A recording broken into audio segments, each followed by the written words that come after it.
Boa noite, igreja. Graça e paz, amém?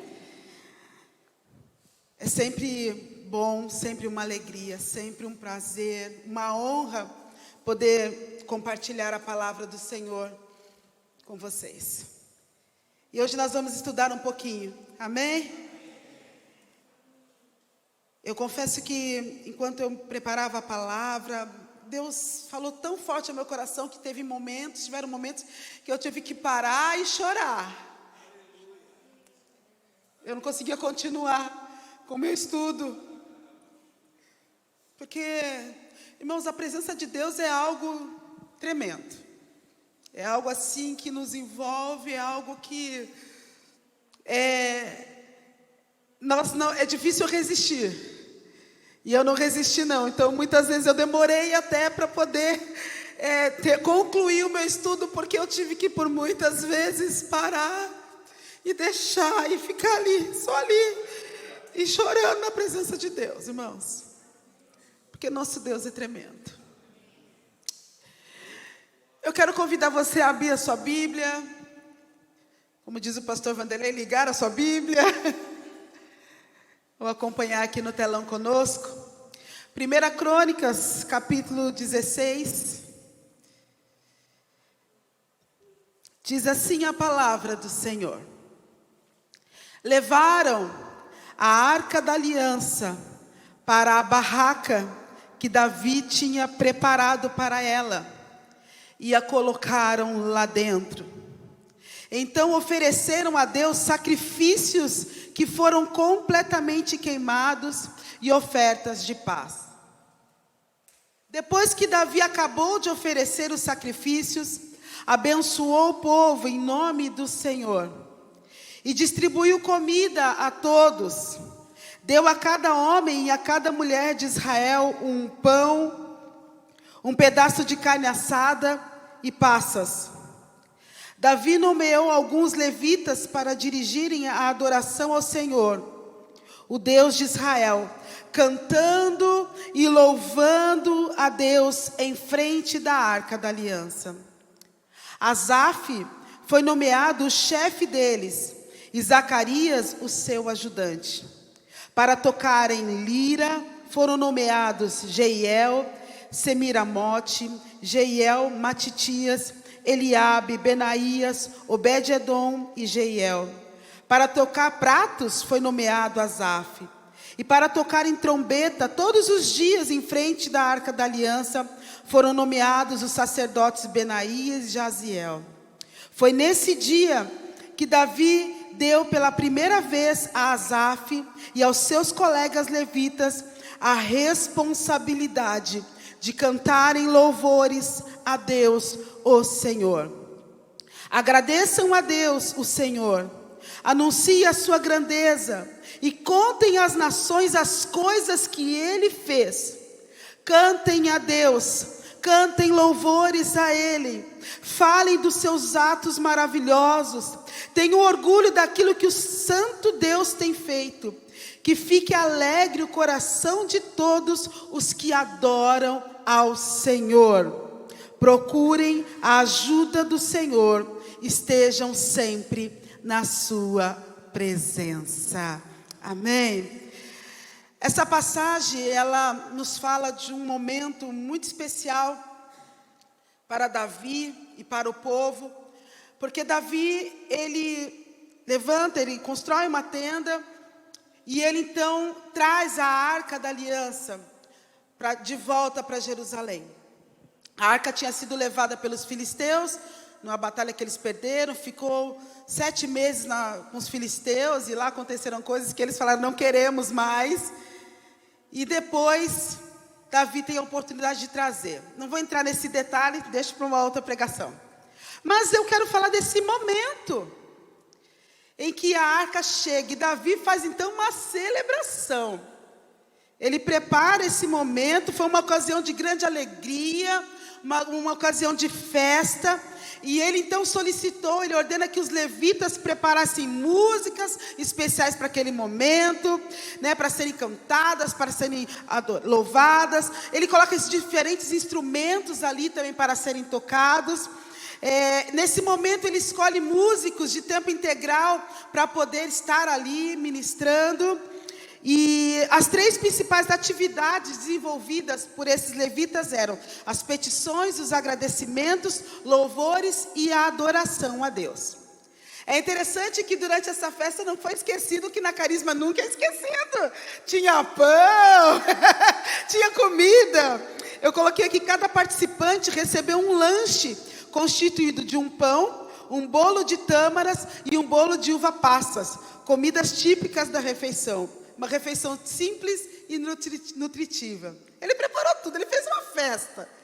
Ele fez um banquete, por quê? Porque a arca do Senhor, que representava a aliança de Deus com o povo, estava ali de volta. Ele se alegrou, ele se regozijou.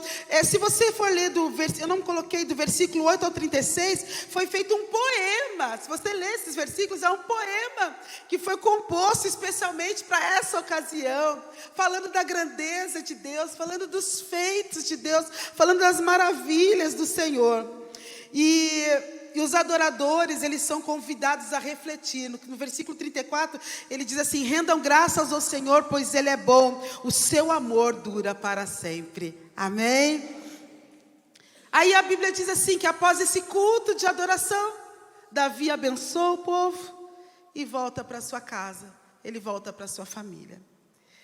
Depois a gente lê lá em 1 Crônicas, no capítulo 25.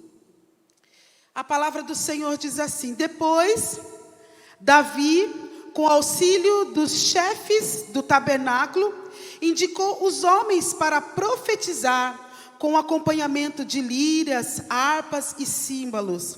Esses homens eram dos grupos de Asaf, de Emã e de Jedutum. Aqui está uma lista dos nomes dele e dos trabalhos que deviam fazer. Então daí começa a ter uma lista dos trabalhadores do templo, dali do tabernáculo. Ainda não tinha sido construído o templo. Daqueles que iriam trabalhar continuamente, dia e noite. E aí ele começa no versículo 6 a falar daqueles que iam cuidar da adoração. Davi, ele colocou no seu coração, ele falou: precisa haver adoração contínua neste lugar. A adoração a Deus não pode cessar, ela tem que ser contínua. E o versículo 6 diz assim: o trabalho de música desses homens incluía tocar símbolos, harpas e liras.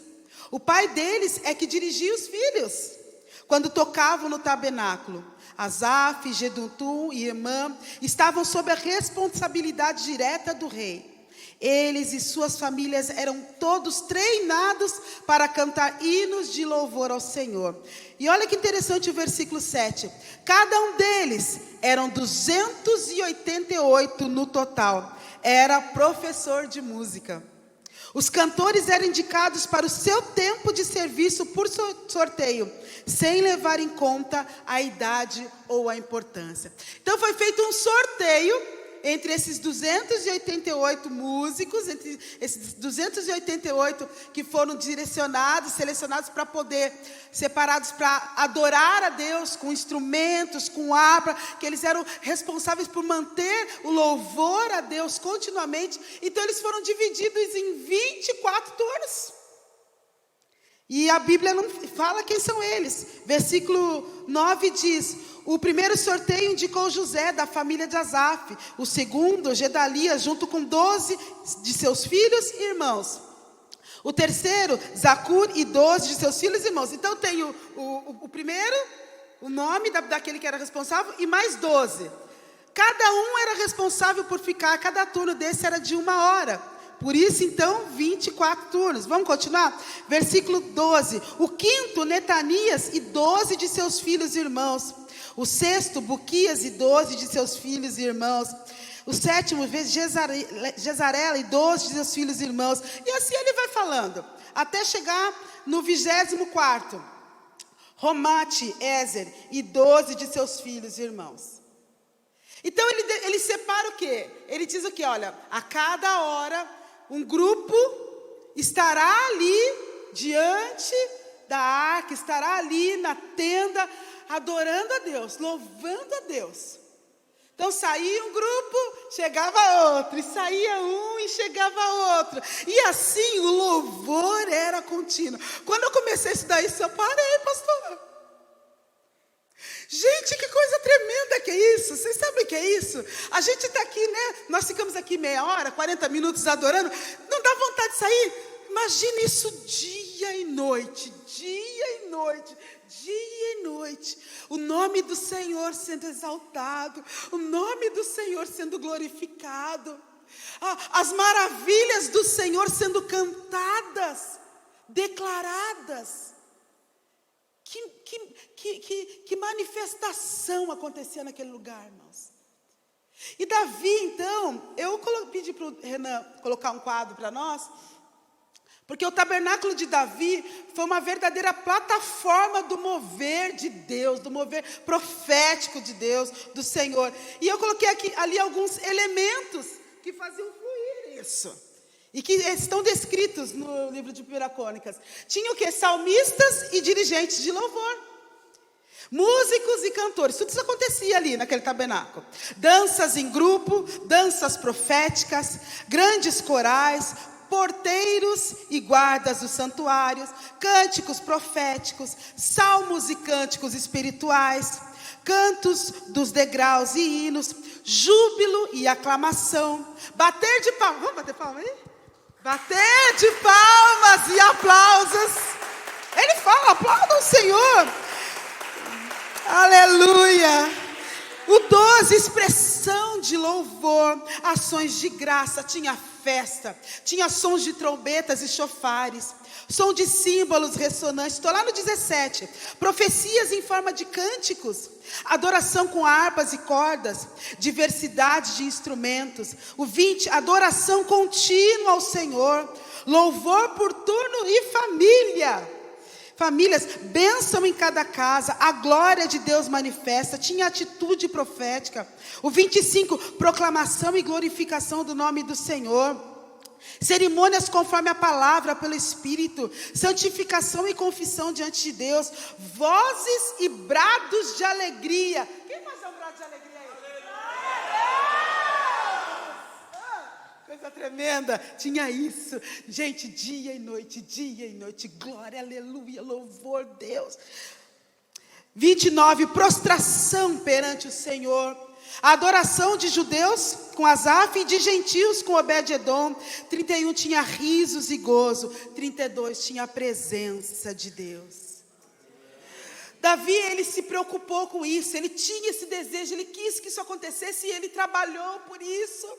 E ele determinou, então durante os 40 anos em que ele reinou, houve essa adoração contínua, houve essa manifestação do poder de Deus, houve exaltação ao nome do Senhor.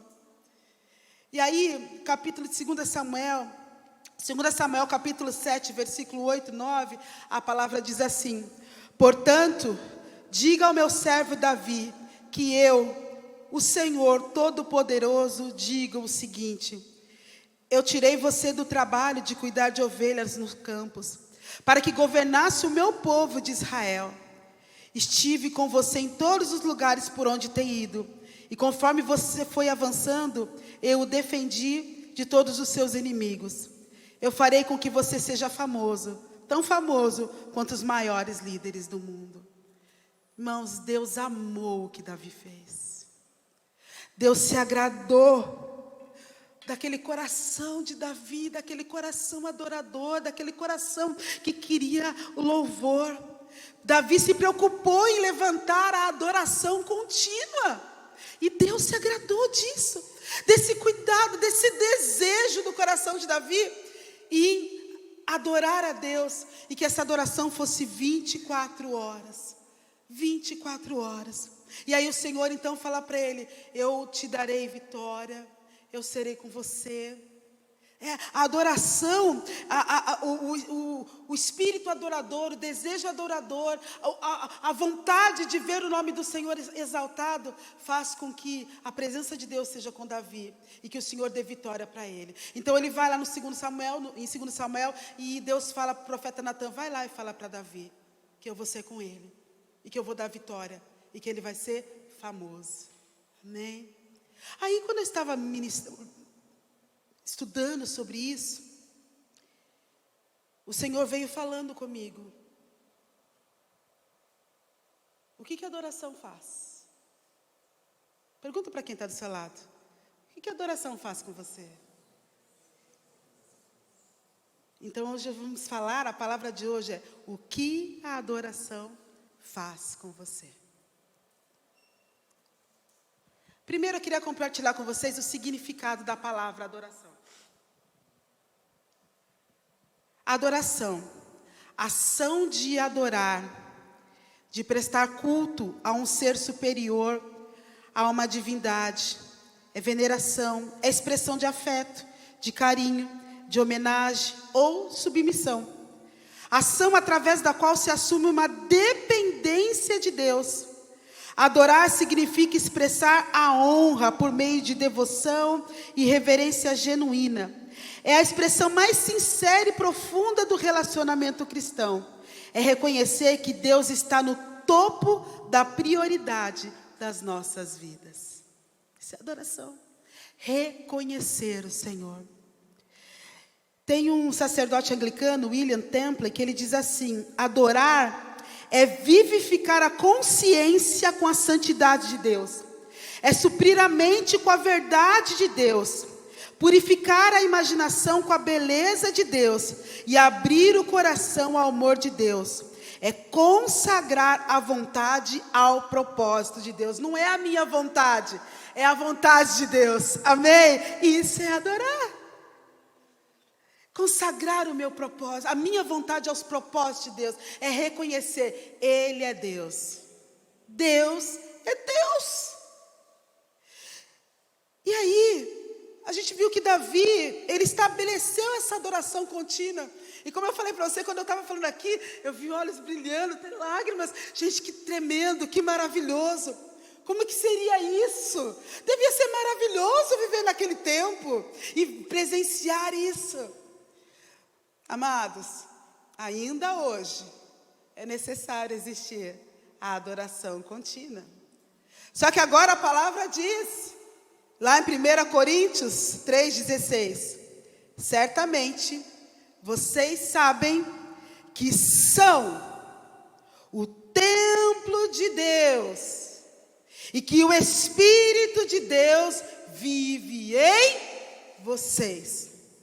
1 Coríntios 6, 19 e 20 diz: será que vocês não sabem que o corpo de vocês é o templo do Espírito Santo, que vive em vocês e lhes foi dado por Deus? Vocês não pertencem a vocês mesmos, mas a Deus, pois Ele o comprou e pagou o preço. Portanto, usem o seu corpo para a glória dEle. Nós somos o templo. Aí eu parei de novo, pastor Vanderlei. E eu tive que parar enquanto eu estava estudando. Porque Davi, ele foi amado de Deus de uma forma especial. Ele foi um homem segundo o coração de Deus, porque ele instituiu aquela adoração. E a palavra vem me falando hoje que eu sou o templo. Naquele tempo era na tenda que acontecia, hoje é em mim. É em cada um de nós que precisa acontecer o quê? A adoração contínua. O templo está aqui. Olha aí do céu, tem um templo aí. Somos templos de Deus, somos templos do Espírito. E a adoração de Deus, ela tem que acontecer dia e noite na nossa vida. O louvor ao Senhor, a adoração a Deus. A primeira coisa que eu marquei aqui é que as nossas vidas devem ser uma constante adoração a Deus. Constante. Nós temos que fazer da nossa vida uma vida de contemplação, de adoração, de reconhecimento das maravilhas de Deus. Declarar em todo momento que Ele é o Deus, Ele é o Senhor. Proclamar as maravilhas. Quanto tempo faz que você não declara, conta as bênçãos, as maravilhas do Senhor? Isso é adorar a Deus, reconhecer, foi Ele quem fez. Mas a gente precisa adorar também no nosso dia a dia. Você adora a Deus tratando bem as pessoas. Amém? Você adora a Deus. Você adora a Deus quando você trata com justiça o seu funcionário, o seu colaborador na empresa que você tem. Você adora a Deus quando você está andando no shopping. Você adora a Deus quando você está lá. Quem gosta de aguar planta aqui? Eu gosto de aguar planta, gente. Você está ali, eu falo com as minhas plantinhas quando eu ago. Ele fala, você está tão bonitinha. E a gente vai, até canto para elas. Você adora a Deus quando você prepara aquela comida gostosa para a sua família. Como é que você prepara a comida? Experimenta começar a fazer a sua comida adorando, cantando, louvando, agradecendo. Você vai ver que coisa tremenda que vai ser. Você adora a Deus através daquele projeto que você está desenvolvendo na sua empresa. Uma coisa que nós, como cristãos, precisamos aprender é que nós somos templo. E como templo, a nossa vida ela precisa ter esse estilo de adoração. Não é só quando eu venho aqui. Mas a adoração precisa acontecer em todo tempo, em todo momento da minha vida. É dirigindo o carro, no meu serviço, é na escola, é conversando com as pessoas. A adoração ela tem que fluir, amém? Ela precisa fluir. Por quê? Porque eu sou templo. Nós precisamos estabelecer em nós esse tempo para nós, todos os dias. Às vezes você fala, nossa, mas a minha vida é tão corrida, é tanta coisa. Mas eu preciso me lembrar que eu sou templo, e no templo tem que ter adoração. É preciso. A adoração, ela agrada a Deus, eu reconhecer todo dia. Irmãos, é impossível nós passarmos um dia sem declararmos as maravilhas de Deus e sem dizer, Tu és Deus, Tu és Senhor, sem cantar. E se você não sabe cantar, sabe, falar algo que reflita a grandeza de Deus. Grande é o Senhor, muito digno de louvor. Aí, muitas vezes, nós ficamos nessa correria. E aí vem o segundo ponto que eu coloquei. A adoração em comunidade deve ser uma prática prioritária. Precisa haver adoração no nosso interior, no nosso templo que somos nós. Mas essa adoração que nós fazemos aqui é algo, irmãos, sobrenatural. Imagina adoradores se encontrando. Você adora em casa já. Você já tem esse estilo de adorar e de ser uma pessoa que exalta a Deus com a sua vida e que em qualquer situação... Aí você encontra outro. E juntos vocês começam a adorar a Deus. Nós começamos a adorar a Deus. É necessário essa adoração. Às vezes, como eu falei, são tantas situações que acontecem que é necessário que o povo se reúna. Né? É muito importante esse exercício espiritual que nós fazemos, de nos reunirmos, de separarmos um tempo, nos reunirmos com os irmãos, com as nossas irmãs, entrarmos no lugar para quê? Para adorarmos a Deus, para cantarmos a Deus, para lembrarmos que é Ele quem está sentado no alto e subirmos no trono, para lembrarmos que Ele que é a fonte da nossa satisfação, para lembrarmos que é Ele quem cuida de nós, amém?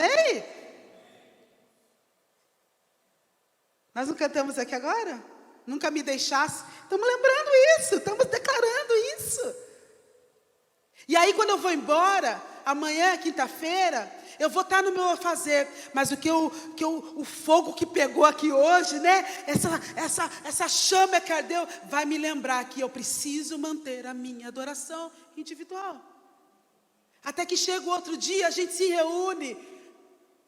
E novamente nos adoramos e juntamos. Então é muito importante a adoração pessoal e a adoração em comunidade. Ela precisa acontecer. Salmo 122, o salmista dizia assim, 22, eu fiquei muito alegre quando me convidaram, dizendo, vamos até a casa do Senhor. Você fica alegre? Sinta alegria. Nós vivemos num mundo em que quer nos tirar da presença de Deus. Irmãos, são muitas coisas, muitas situações. É muita preocupação. A gente tem carregado um fardo de preocupações e de situações que tem tirado essa alegria, e nós não podemos perder essa alegria de estar na presença de Deus com os irmãos. Amém? Aí eu entrei no meu estudo no sentido do que a adoração faz. Primeira coisa, a adoração nos dá vitória nas batalhas. Você crê nisso? É o que a adoração faz.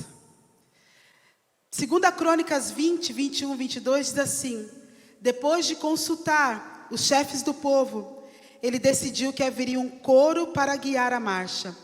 E os membros do coro, vestidos com vestes sagradas e cantando o hino, sua misericórdia é para sempre. Enquanto caminhavam, louvando e dando graças ao Senhor, e no momento em que eles começaram a cantar e a louvar, o Senhor fez que os exércitos de Amon, de Moabe e de Edom começassem a lutar entre eles mesmos. E eles se destruíram uns aos outros. A palavra nos conta a respeito dessa passagem tremenda. Porque Deus já tinha revelado ao rei Josafá que ele não ia pelejar, não tinha peleja. Mas ele teve que ir ao encontro do inimigo, do exército inimigo. E ele coloca então os cantores, ele coloca a adoração na frente. A adoração foi, os levitas foram adorando, os sacerdotes ali na frente, o louvor a Deus. E de fato eles não tiveram que pelejar. A adoração deu vitória para eles. O som da música, o louvor, a adoração fez com que houvesse confusão lá no exército inimigo. E eles lutaram uns com os outros. Irmãos, quantas batalhas nós enfrentamos na nossa vida. E às vezes a gente fica preso, perdido, sem saber o que fazer. É uma das coisas que eu aprendi na minha caminhada, muito por viver com o Sérgio, porque o Sérgio respira música, e até dormindo ele canta, gente. Ele sonha, ele canta dormindo. É uma coisa assim, incrível. Às vezes eu acordo de noite, eu olho assim, ele está... Aí eu dou uma curta, às vezes está muito agitado, eu estava sonhando que eu estava no culto. Ele sonha com culto. Ele sonha com culto. Sonha. Ele sonha que ele estava no culto, que ele estava tocando, que ele estava fazendo... Um dia ele falou assim, eu acordei e ele falou assim, adore. E quando você está dormindo, você não fala direito, né? Eu olhei assim, eu falei, vou adorar também, né? Estava indo adorar. E eu comecei de madrugada ali, deixei ele. Aí depois que eu vi que ele estava muito agitado, eu falei, acorda aí. Ele, ai, amor, eu estava num culto gostoso, Eu falei, que tremendo isso, né? Mas, irmãos, quantas batalhas nós vencemos por conta disso. Por conta desse espírito adorador, por conta desse desejo de não somente adorar, mas o Sérgio tem isso de fazer os outros adorarem. Sabe aquela coisa assim, quando você vai fazer churrasco? Aí tem uns carvãozinhos ali, a gente gosta de ver o churrasco pronto. Mas não tem aquele que fica ali, ó, antes do churrasco ficar pronto, fica ali, ó, fazendo a brasa fumegar, né? Aí a alegria do churrasqueiro é o quê? Ver a brasa, né? O fogo queimando. Mas ele ficou ali. Até o Sérgio é desse. Então eu fui contaminada com isso. E quantas batalhas nós vencemos, irmãos? Por conta de adorar a Deus em meio a muitas batalhas. A adoração vai na frente. Fala para quem, dá um toquinho de quem está desse lado aí. Adora aí, irmão. Dá uma glória aí, irmão.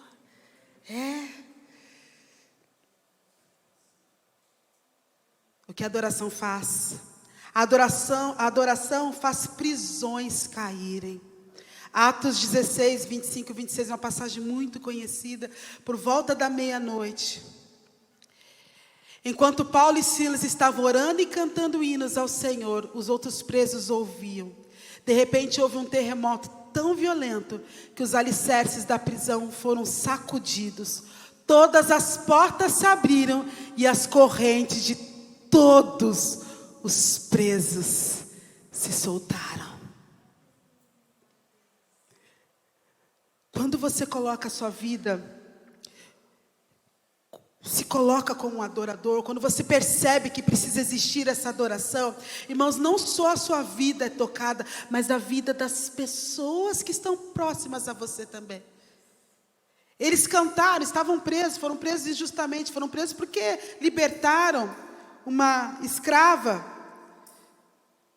E os homens a quem aquela mulher pertencia ficaram bravos, porque ela era uma adivinha, ela fazia adivinhações para ele, e eles perderam o lucro que eles ganhavam com ela. Então lançaram eles na prisão. E o que eles fizeram na prisão? Louvaram, cantaram. E aí naquele meio daquele louvor que eles fizeram, as correntes foram quebradas. Irmãos, vocês não têm ideia, enquanto nós estamos aqui adorando, quantas correntes são quebradas. Correntes emocionais, espirituais, na saúde.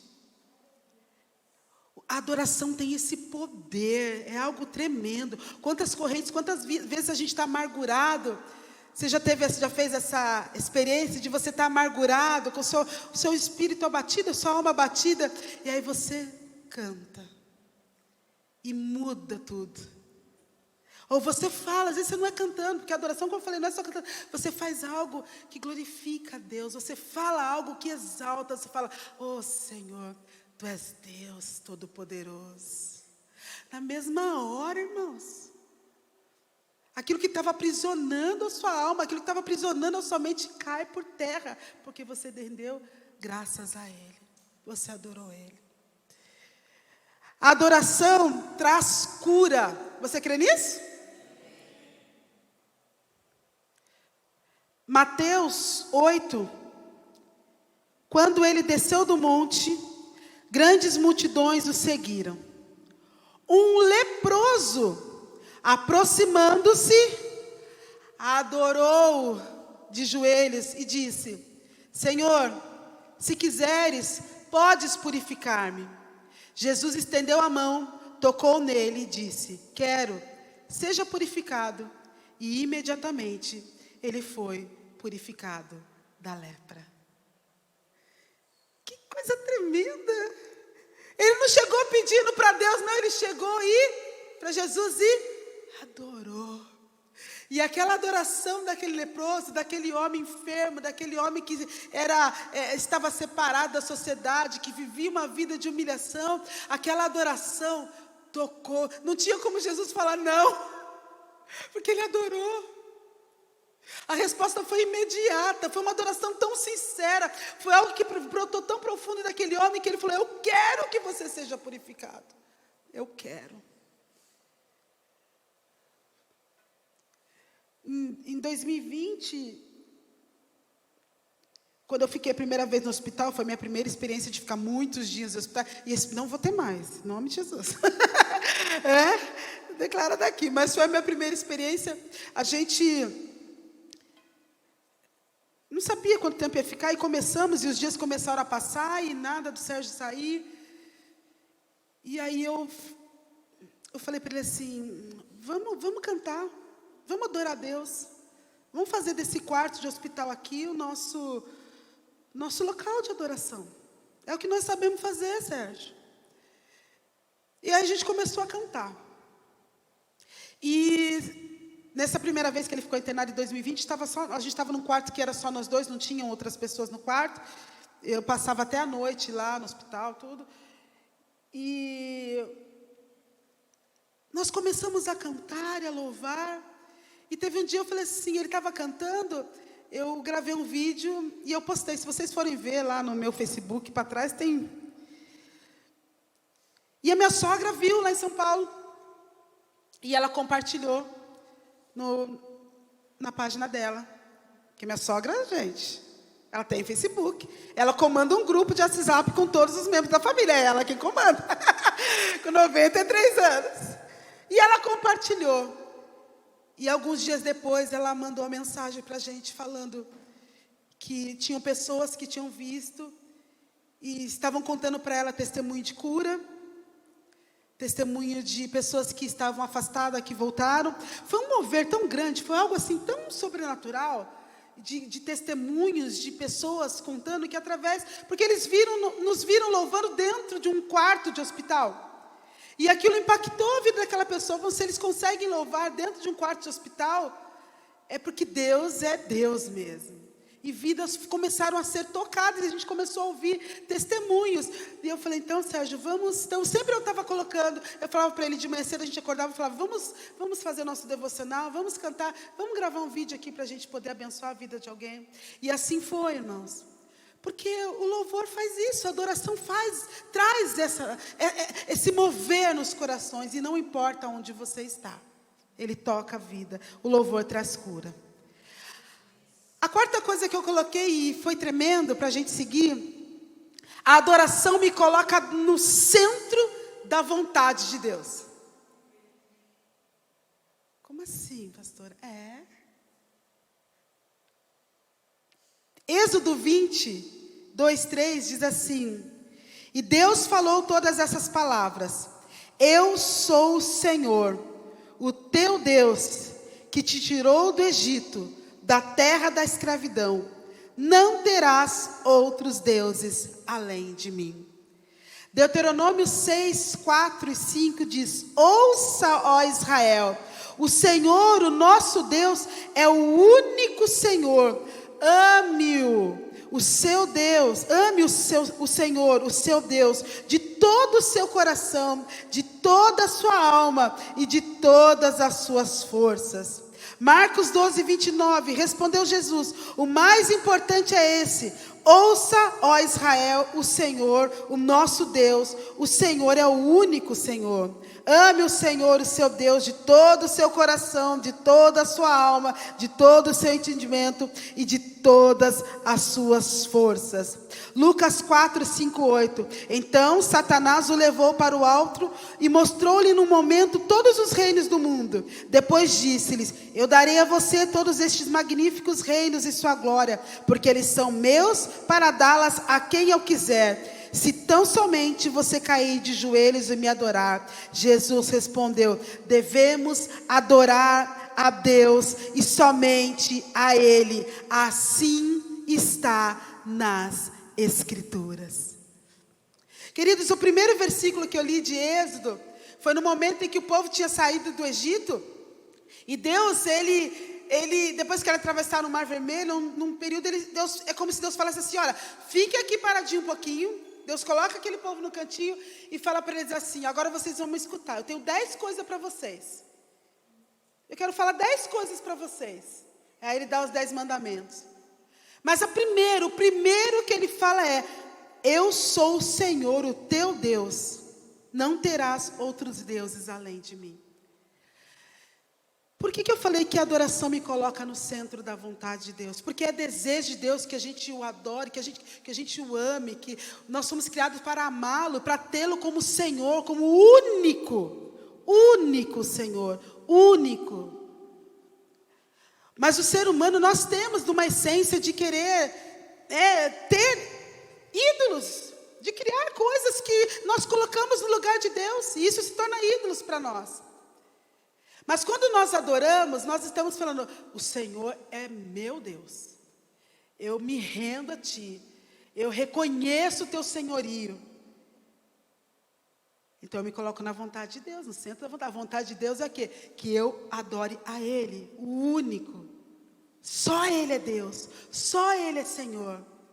E quando eu adoro, eu estou falando isso: o Senhor é meu Deus, o Senhor é o tudo na minha vida.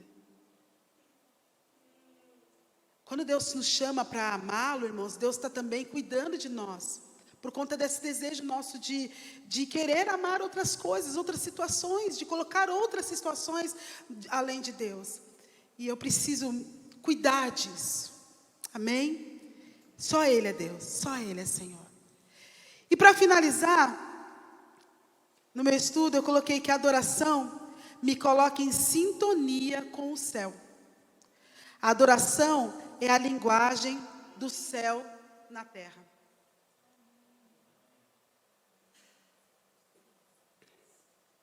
Amém? Apocalipse 4, 8. Cada um destes seres viventes tinha 6 asas, e a parte central das asas deles estava coberta de olhos. Um dia atrás do outro, e uma noite atrás da outra, eles viviam dizendo. O que é um dia atrás do outro e uma noite atrás da outra? 24 horas.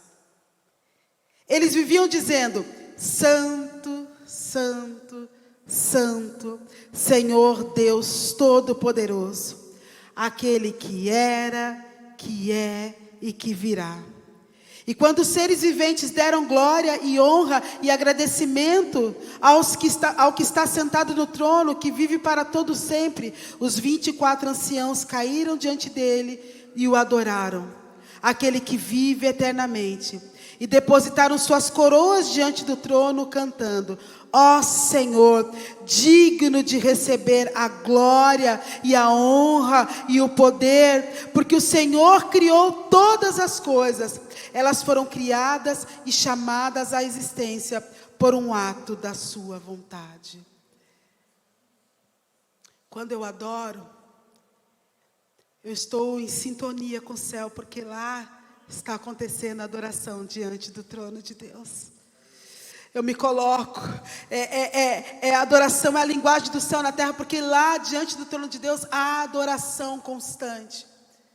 E quando eu adoro, eu estou fazendo isso, eu estou me ligando, eu estou me conectando com o céu.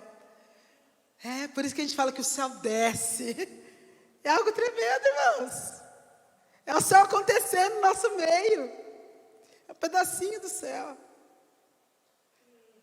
E olha, você não precisa esperar o dia de vir aqui, porque é maravilhoso vir aqui. Esse pedacinho do céu tem que acontecer lá na sua casa, na minha casa. Tem que acontecer lá no meu local de trabalho, tem que acontecer quando eu estou andando na rua, onde eu estiver. É essa manifestação do céu em mim, em nós. Ela pode acontecer, ela deve acontecer. E isso acontece quando eu abro meus lábios para declarar que Deus é Deus. Amém? João 4, 21 e 24, para encerrar, nos fala de uma conversa que Jesus teve com uma samaritana. Eu não poderia terminar nesse nosso estudo sem compartilhar esse versículo. Veja, nesse versículo tem uma revelação, irmãos, da parte de Deus para nós. E ele não foi falado num lugar, num momento em que Jesus estava com uma multidão. Não foi numa convenção, não foi entre Jesus, numa conversa com uma mulher samaritana. Ele revelou algo tremendo. Jesus declarou: creia em mim, mulher. Está próxima a hora em que vocês não adorarão o Pai, nem neste monte, nem em Jerusalém. Vocês, samaritanos, adoram o que não conhecem. Nós adoramos o que conhecemos, pois a salvação veio dos judeus. No entanto, está chegando a hora. E de fato já chegou. Já chegou. Já chegou. Já chegou. Já chegou essa hora, já chegou. Em que os verdadeiros adoradores adorarão o Pai em espírito e em verdade. São estes os adoradores que o Pai procura. Deus é espírito, e é necessário que os seus adoradores o adorem em espírito e em verdade. O Pai procura quem? Os adoradores que fazem o quê? O adorem em espírito e em verdade.